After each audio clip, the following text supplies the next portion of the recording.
അടുക്കളയിലോട്ട് വന്ന് ആദ്യം തന്നെ ചായക്കുള്ള പാലും വെച്ച് പിന്നെ ഇന്നലത്തെ മീൻകറി ഇരുന്നത് തിളപ്പിക്കാനായിട്ടും വെച്ചേ.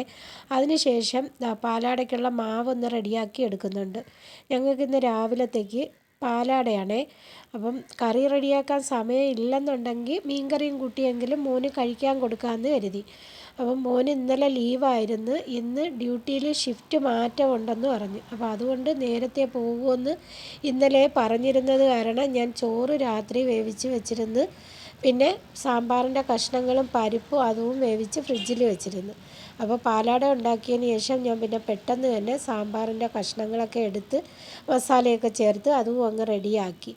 പിന്നെ ഞാൻ കരുതി സമയമുണ്ടല്ലോ ഒരു കറിയും കൂടി ആക്കാമെന്ന് കരുതിയിട്ട് മുട്ട പൊട്ടിച്ചൊഴിച്ച് പാലാടയ്ക്ക് വേണ്ടി ഒരു കറി റെഡിയാക്കി. അതിൻ്റെ കൂടെ തന്നെ മീൻ ഇരുന്നതെടുത്ത് ഫ്രൈ ആക്കി. പിന്നെ ചീരയില ഉണ്ടായിരുന്നു, അതുകൊണ്ട് തോരനും വെച്ചു. അങ്ങനെ ചീരയില തോരനും മീൻ പൊരിച്ചതും മാങ്ങ അച്ചാറും സാമ്പാറും ഒക്കെ വെച്ച് മോനുള്ള ചോറ് പൊതിഞ്ഞെടുത്തിട്ടുണ്ട്.